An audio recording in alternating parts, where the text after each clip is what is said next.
On n'a jamais autant parlé de climat dans les médias, et pourtant le sujet n'a jamais été autant polarisé. Avec des enjeux politiques et économiques très forts d'un côté ou de l'autre, et au milieu, les citoyens qui n'arrivent plus à démêler le vrai du faux.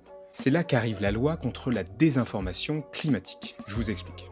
Au niveau international, l'ONU a lancé en 2025 une déclaration sur l'intégrité de l'information climatique, pour pousser les États et les plateformes à mieux encadrer ces dérives et éviter de remettre en question des réalités scientifiques. En France, les ONG Data for Good, Quota Climat et Science Feedback comptabilisent depuis le début de l'année 2025 529 cas de mésinformation climatique et 19 narratifs de désinformation environnementale.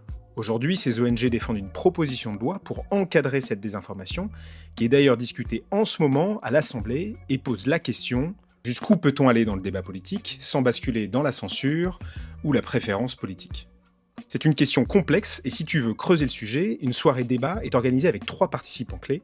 Anne Tézénas de Moncel, journaliste spécialisée en enjeux climatiques et cofondatrice de Catapulte, Maître Arnaud Gosseman, avocat de référence en droit de l'environnement, et Eva Morel, secrétaire générale de Quota Climat, l'ONG qui mesure la place de l'écologie dans les médias.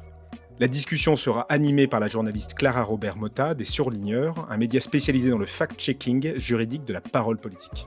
Donc si le sujet t'intéresse, rejoins-nous le 9 décembre à 19h à Paris pour en débattre. Et pour plus de questions qui font du bien à la planète et au débat climatique, abonne-toi. Allez, GG à tous.